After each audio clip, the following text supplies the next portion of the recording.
नमस्कार मित्रांनो, आजचा व्हिडिओ खूपच छान होणार आहे। डेमोग्राफी, जीके, लॉजिकल रिझनिंग, आरोग्य भरती ग्रुप क व ड च्या विद्यार्थ्यांसाठी संपूर्ण महत्त्वपूर्ण माहिती आहे। याच्यामध्ये आपण भारत की जनगणना म्हणजे सेन्सस ऑफ इंडिया 2011चा हा संपूर्ण थिओरिटिकल पार्ट असेल, प्रॅक्टिकल पार्ट असेल, हा एकदम सोप्या पद्धतीने आपण पाहणार आहोत। प्रत्येक वर्षाच्या आरोग्य भरतीसाठी तुम्हाला हा महत्त्वाचा डेटा आहे। तर मित्रांनो, डेमोग्राफी म्हणजे काय, त्याच्या कन्सेप्ट काय आहेत, हे जीके मध्ये कसं आपल्याला वापरात येऊ शकतं, लॉजिकल रिझनिंग मध्ये आपल्याला कसं वापरात येऊ शकतं आणि आरोग्य भरतीशी याचा संबंध काय आहे, तर प्रत्येक गोष्ट आपण एक एक याच्यामध्ये समजून घेणार आहोत। जास्त उशीर न करता आपण आपल्या मेन पार्टकडे जाऊयात। काय आहे डेमोग्राफी? तर सगळ्यात पहिल्यांदा डेमोग्राफी म्हणजे काय तर हे समजून घेऊयात। Demography is the scientific study of human population in which includes study of changes in population size, composition and it's distribution. तर ही आहे डेमोग्राफी मित्रांनो। ओके, काय समजून घेतलं आपण याच्यामध्ये? Demography is the scientific study of human population. Demography म्हणजे काय? Scientific study of population in which include study of changes in population size, ज्याच्यामध्ये काय इन्क्लूड आहे? पॉप्युलेशन साईजमध्ये बदल झाला, कंपोजिशन ऑफ पॉप्युलेशन असेल, इट्स डिस्ट्रीब्युशन आणि पॉप्युलेशनमध्ये काही डिस्ट्रीब्युशन असेल, तर याला आपण म्हणतो डेमोग्राफी। मित्रांनो, पॉप्युलेशन साईज, कंपोजिशन, डिस्ट्रीब्युशन हे आपण पुढे पाहणारच आहोत। फक्त डेमोग्राफी म्हणजे काय? Scientific study of human population, याला आपण काय म्हणतो? डेमोग्राफी म्हणत असतो। तर पुढचा भाग आपण एक डेमो आणि ग्राफी या दोन्ही शब्दांचे वेगवेगळे करून अर्थ समजून घेऊयात। Demo means the people. Demo म्हणजे काय तर माणसं, people, and graphy means measurement. डेमोचं म्हणणं काय येतं? पीपल, आणि ग्राफीचं म्हणणं काय येतं तर मेजरमेंट। हे झालं डेमोग्राफी म्हणजे population measurement. Okay, demos population, graphy picture, म्हणजे इथं जो तुम्हाला भाग मी दिलेला आहे हा डेमोज पॉप्युलेशन आणि त्याचं पिक्चर दिलेलं आहे म्हणजे मेजरमेंट दिलेलं आहे, याला आपण म्हणतो डेमोग्राफी। मित्रांनो, मी तुम्हाला अगोदरच सांगितलं होतं, मित्र आणि मैत्रिणींनो दोघांसाठी पण हा व्हिडिओ आहे। मी तुम्हाला आधीच सांगितलं होतं एकदम सोप्या पद्धतीने, माझेच पहिले याच्यावरती 2 व्हिडिओज आहेत, परंतु तो व्हिडिओज बनवताना मला जेवढं सॅटिस्फॅक्शन नव्हतं त्याच्या कितीतरी पटीनं हा व्हिडिओ बनवताना सॅटिस्फॅक्शन आहे। याचा संपूर्ण डेटा, याच्या संपूर्ण MCQ हे आपल्याला या बॅचमध्ये पाहिजे आहेत। पुढे importance of demographic data. Important काय आहे डेमोग्राफिक डेटाचं? Health status of community depends upon dynamic relationship between number of people, their composition and distribution. प्रत्येकाचा अर्थ मी तुम्हाला सांगणार आहे, कोणतीच गोष्ट मी तशीच अर्ध्यावर सोडून देणार नाही। Okay, health status of community depends upon dynamic. Dynamic म्हणजे चेंज जो होत असतं। काय चेंज होतं? Relationship between number of people. Number of पीपलमध्ये वुमेन्स, मेन्स म्हणजे जेंट्स अँड लेडीजचं जे काही चेंज झालं असेल, देअर कंपोजिशन, एज आणि सेक्स आपण त्याला म्हणू शकतो distribution. Planning of health services, जे काही तुम्ही भरताय आरोग्य सेवेच्या पदासाठी जे काही अप्लाय केलंय ते हेल्थ सर्व्हिसेसच्या प्लॅनिंग डिस्ट्रीब्यूट करण्यासाठीचे पार्ट आहेत। Can be guided by demographic variables. For example, how many health units do we need? Health units आपल्याला किती लागणार आहेत? How to distribute them in community in order to be accessible to the target population. जसे की ज्यावेळेस आपल्याकडे corona आलता आणि सगळ्यात पहिल्यांदा मुंबईमध्ये आपल्याला कोरोना रुग्ण जास्त प्रमाणात आढळायला लागले आणि मुंबईमध्ये कशा प्रकारे नियोजन केलं गेलं पाहिजे, वेगवेगळ्या कम्युनिटीजला कसं हँडल केलं पाहिजे, याचे निर्णय त्यांना त्यावेळेस घ्यावे लागले आणि हा संपूर्ण भारत हेल्थ डिपार्टमेंटवरती आला आणि हेल्थ डिपार्टमेंटला मदत पोलीस प्रशासनाची झाली होती। What type of manpower is needed? मग कोणतं एज्युकेशन त्या मॅनपॉवरकडे असलं पाहिजे, त्यांच्याकडे कोणते स्किल असले पाहिजेत, हे संपूर्ण पार्ट डेमोग्राफीवरून आपण स्टडी करत असतो, डेमोग्राफीमधून स्टडी करत असतो आपण। पुढे the elements of demography. Elements काय डेमोग्राफीचे? पहिलं आहे साईज। साईजमध्ये काय होतं? एकतर इन्क्रीज होईल नाहीतर मग डिक्रीज होईल। कंपोजिशन, मग कंपोजिशन म्हणजे काय? सेक्स वाईज स्टडी करणं किंवा एज ग्रुप वाईज स्टडी करणं म्हणजे कंपोजिशन। डिस्ट्रीब्युशन म्हणजे काय तर टेरिटरी म्हणजे एरिया कोणत्या एरियामध्ये कोणत्या पॉप्युलेशनला कोणत्या प्रकारचे आजार आहेत, तिथं कोणते हेल्थ सर्व्हिसेस प्रोव्हाइड केले गेले पाहिजेत, तिथं कोणत्या कोणत्या टीकाकरण झालं पाहिजे, हा संपूर्ण अभ्यासक्रम डिस्ट्रीब्युशनमध्ये म्हणजे जे काही साधनांचं वाटप आहे, कोणत्या एरियामध्ये किती टीके देणं गरजेचं आहे, कोणत्या एरियामध्ये वॅक्सिनेशन इम्पॉर्टंट आहे, हा संपूर्ण भाग आपल्याला डिस्ट्रीब्युशनमध्ये स्टडी करायचा असतो. विथ पिक्चर मी तुम्हाला समजून सांगतोय मित्रांनो. ओके, पुढे सोर्सेस ऑफ डेमोग्राफी. डेमोग्राफीचे सोर्सेस काय काय आहेत? पहिला आहे population census. Sources of demography काय? Population sources, national sample, survey registration, vital events, हे आहेत सोर्सेस ऑफ डेमोग्राफी. पुढे बिगेस्ट सोर्स ऑफ डेटा, सगळ्यात मोठा सोर्स काय? डेटा डेमोग्राफीवरती. Okay, demography, economic activity, literacy and education, housing and household, urbanisation, fertility and mortality, scheduled castes and scheduled tribes, languages, religion, migration, हा biggest source of data आपण याला म्हणून ओळखत असतो. ओके, पुढे demographic process. Okay, demographic processes काय? तर it deals with 5 demographic processes. 5 demographic processes आहेत. फर्टिलिटीमध्ये आपण जो काही डिफरंट रेट वगैरे घेत असतो, मोर्टॅलिटी, मॅरेज, मायग्रेशन आणि सोशल मॉर्बिलिटी, हे 5 डेमोग्राफिक प्रोसेसेस आहेत. Demographic processes 5. पहिलं फर्टिलिटी, दुसरं मॉर्टॅलिटी, तिसरं मॅरेज, चौथं मायग्रेशन, 5वं सोशल मॉर्बिलिटी. तुम्हाला आणखीन इन डीपमध्ये शिकायचं आहे मित्रांनो, तुम्हाला आणखीन इन डीपमध्ये जर शिकायचं असेल, वरी आय बटन दिलेले आहे, त्या आय बटनमधला जो व्हिडिओ आहे डेमोग्राफिकचे 2 व्हिडिओज आहेत आपले त्याच्यावरती, तर हे दोन्ही व्हिडिओज तुम्ही पाहून घ्या. त्याच्यामध्ये इन डीप आणखीन डिटेलमध्ये हा आपण एकदम महत्त्वाची माहिती पाहत चाललेलो आहोत, तर याला तुम्ही पाहून घ्या. तो वरचे व्हिडिओज तुम्ही जर इन डीपमध्ये पाहायचं असेल तर ते पण पाहून घ्या. Okay, demographic cycle. आता डेमोग्राफिक प्रोसेस पहिली 5 होते. डेमोग्राफिक सायकल म्हणजे स्टेज. हाय स्टेशनरी म्हणजे फर्स्ट स्टेज. हाय स्टेशनरी म्हणजे first stage. This stage is कॅरेक्टराइज्ड by high birth rate. Characterized म्हणजे वैशिष्ट्यपूर्ण आहे. याच्यात काय वैशिष्ट्यपूर्ण आहे?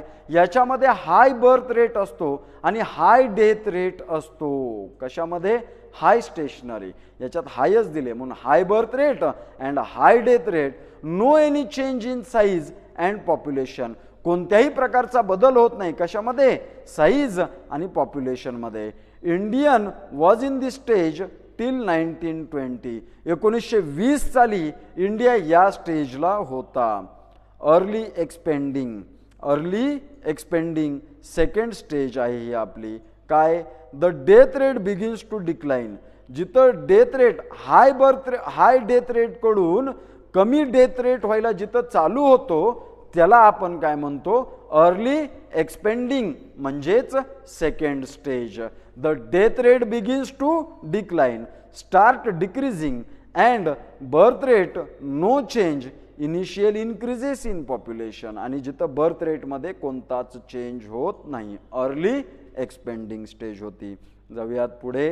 Late expanding third stage.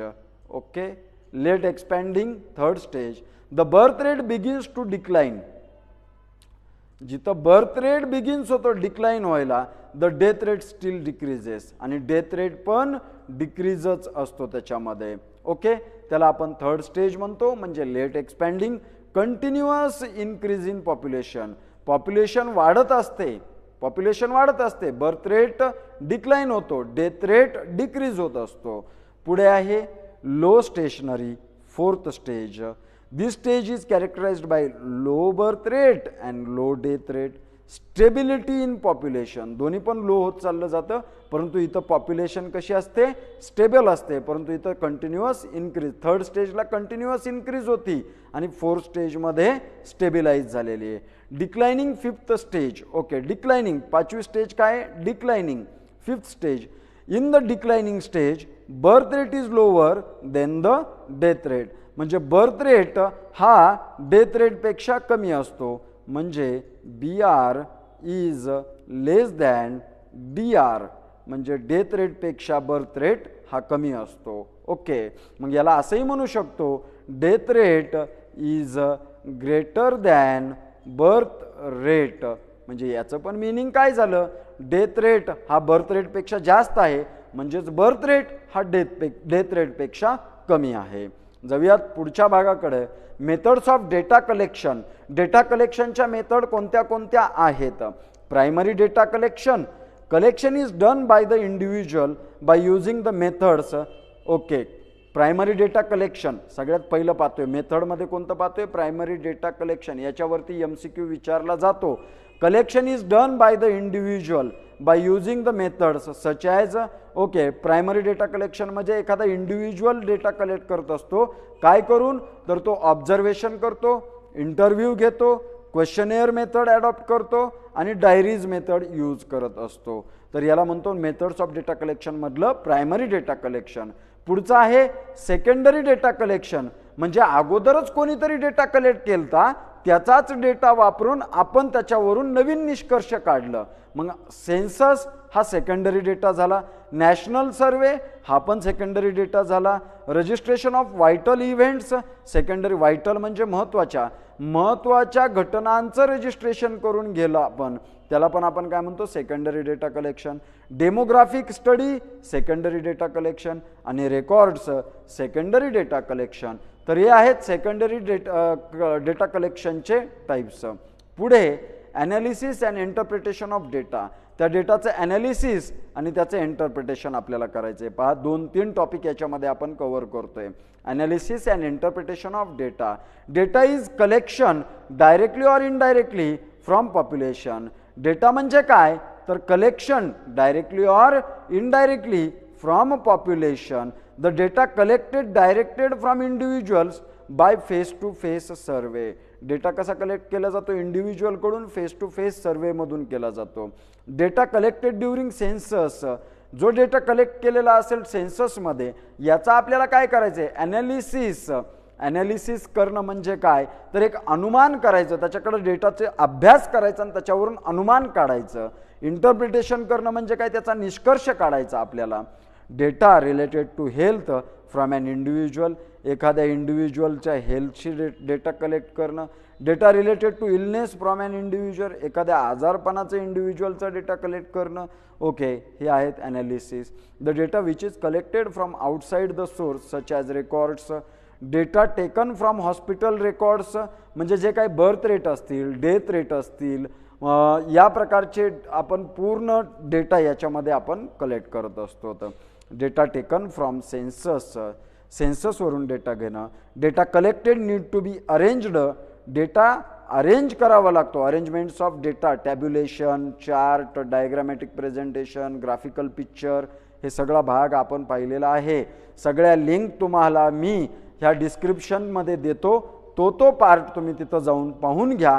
तुम्हाला संपूर्ण भाग इन डिटेलमध्ये मी अगोदरच सांगितलेला आहे. तर हे आहे ग्राफिकल प्रेझेंटेशनमध्ये बार डायग्राम दिलेले आहेत आपल्याला. हा चार्ट दिलेला आहे म्हणजे कर्व दिलेले आहेत आपल्याला याच्यामध्ये, सिरीज 1, सिरीज 2, सिरीज 3 म्हणून. ओके, हा ग्राफिकल म्हणजे टॅब्युलर प्रेझेंटेशन आपल्याला अशा प्रकारे करायचं असतं. हा पाय चार्ट आपल्याला दिलेला आहे सेल्सचा. Okay, first quarter, second quarter, third quarter आणि फोर्थ क्वार्टरमध्ये या अशा वेगवेगळ्या कॅटेगरीज दिलेल्या आहेत. सेन्सस ऑफ इंडिया 2011, 2011चा सेन्सस आता आपण स्टडी करणार आहोत. इन इंडिया म्हणजे in 1872 the first census was held. जीकेचा क्वेश्चन वापरला जाऊ शकतो. 1872 मध्ये पहिल्यांदा सेन्सस हेल्ड केलता इंडियामध्ये. The census of India 2011 will be 15th census. जो 2011चा सेन्सस होता हा 15वा सेन्सस होता. And the 7th after independence. आणि स्वातंत्र्य मिळाल्यापासून हा 7वा सेन्सस आपला होता इंडिपेंडन्स. ओके, तर 2011 पासून 2011चा सेन्सस पाहतोय. 1872ला पहिला सेन्सस भारतामध्ये घेण्यात आला आणि 2011ला जो सेन्सस घेण्यात आला तो 15वा सेन्सस होता भारतामध्ये आणि स्वातंत्र्य मिळाल्याच्या नंतर 7वा सेन्सस होता. ओके, पुढे census 2011 will mark a milestone as the national population register. NPRचा लॉंग फॉर्म विचारला जाईल. माइलस्टोन म्हणून त्याला मार्क करण्यात आलं. कधीचा? National population register will also be prepared. First phase काय होती? House listing, housing census and collection of data on national population registration. हे कधी घडलं होतं? एप्रिल टू सप्टेंबर 2010 मध्ये ही गोष्ट घडल्या होत्या. म्हणजे प्रत्येक घराचं लिस्टिंग करून घेणं, हाऊसिंग सेन्सस, प्रत्येक घरामध्ये किती माणसं आहेत, काय नोकऱ्या करतात, त्यांचं एज्युकेशन किती झालेलं आहे, बालकं किती आहेत, त्या बालकं कोणत्या वर्गामध्ये शिकतात, त्यांचं वय काय आहेत, प्रौढ व्यक्ती किती आहेत, हा सगळा डेटा घराघरांनी जाऊन झेडपीच्या शिक्षकांनी गोळा केलता. तो केव्हापासून कधीपर्यंत केलता? फर्स्ट फेजमध्ये एप्रिल टू सप्टेंबर 2010 मध्ये घेतला होता. पुढे आहे second phase.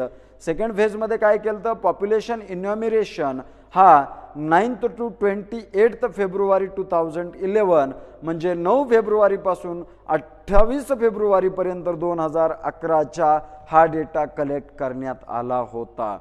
NPR. Okay, NPRचं meaning सांगितलेलं आहे. याच्यावरती MCQ प्रश्न पडण्याचे चान्सेस आहेत. एक जनरल नॉलेज म्हणून create a comprehensive identity database in the country. Create comprehensive identity database in the country helps in better targeting of benefits. कशामध्ये मदत झाली? Better targeting of the benefits and services under the government schemes. ज्या काही government scheme आहेत त्याचा फायदा सर्वच जणांना व्हावा.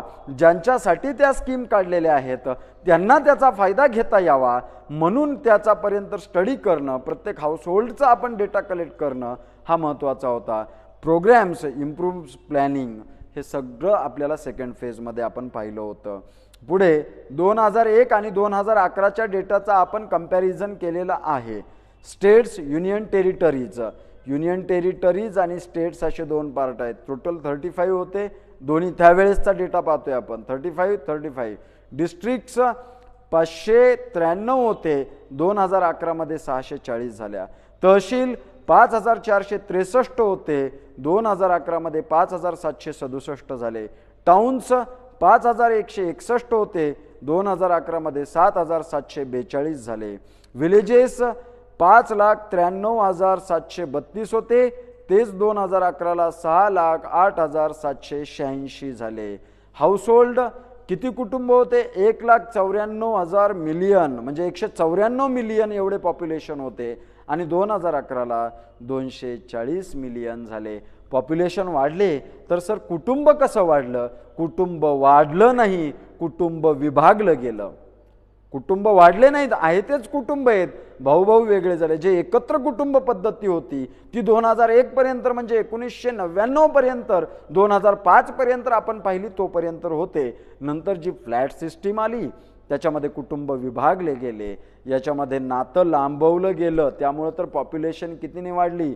240 मिलियन हाऊसहोल्ड वाढले म्हणजे कुटुंब वाढले याच्यामध्ये.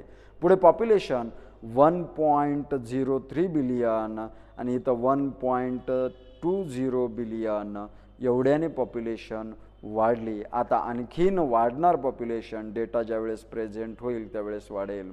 सेन्सस 2011 आणि demographic trends in India. Census आणि डेमोग्राफिक ट्रेंड्स काय होता इंडियामध्ये तो आपल्याला पाहायचं आहे. तर पॉप्युलेशन 1,21 कोटी म्हणजे 121 कोटी 1,93,422. मेल त्याच्यामध्ये होते 62 कोटी 37,24,248. ओके, इथं मेलचा पार्ट आपण पाहिलेला आहे. इथं मेल दिलेला आहे. हा पॉप्युलेशन एवढी होती टोटल त्याच्यामध्ये. ओके, याच्यामधले मेल किती आहेत? 62 कोटी 37,24,248. फिमेल आहेत 58 कोटी 64,69,174. Decadal population growth. Decade wise म्हणजे दशकावाईज नुसार पॉप्युलेशनमध्ये किती ग्रोथ झाली? तर 18 कोटी 14,55,986 म्हणजेच याला जर पर्सेंटेजमध्ये कॅल्क्युलेट केलं 17.64% एवढी वाढ झाली. इंग्लिशमध्ये 17.64%.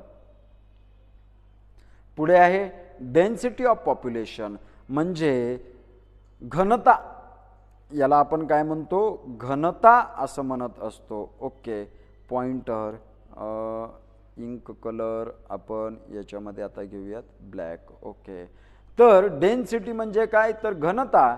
घनता किती वाढली, तर घनता पहिली होती 382 पर स्क्वेअर मीटर 2011च्या सेन्ससनुसार, म्हणजे पर स्क्वेअर मीटरमध्ये 382 पॉप्युलेशन लिव्ह करते. सेक्स रेशो 940 म्हणजे 940 फिमेल आहेत 1000 पुरुषांमागं. इंदुरीकर जर कधी ऐकला तर काहींना संन्यास घ्यावा लागला असं म्हणून इंदुरीकर सांगत असते.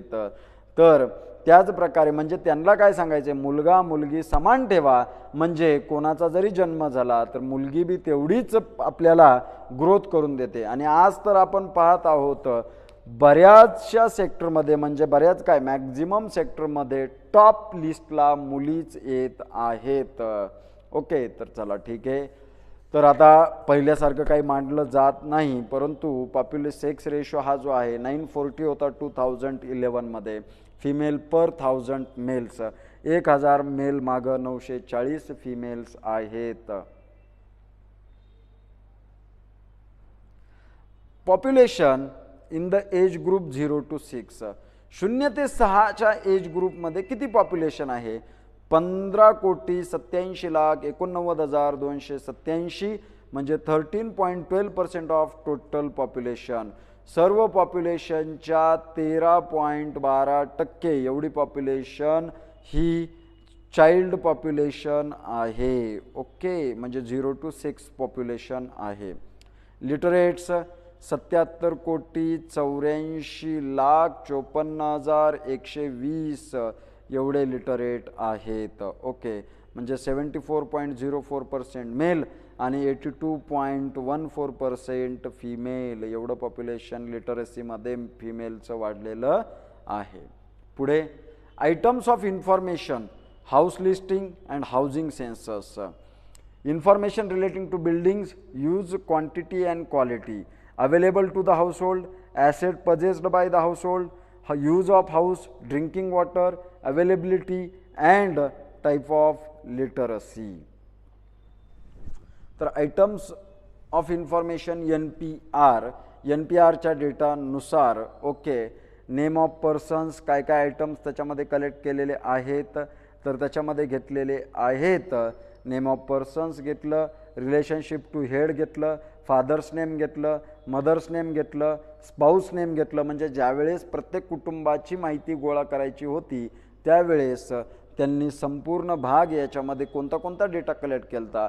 सेक्स विचारलं आपल्याला, डेट ऑफ बर्थ विचारलं, मॅरिटल स्टेटस विचारलं, प्लेस ऑफ बर्थ जन्म ठिकाण विचारलं, नॅशनॅलिटी ॲज डिक्लेअर, ओके, 11वा विचारला present address of the usual residence, duration of stay at present address, permanent residential address, occupation activity आणि एज्युकेशनल क्वालिफिकेशन.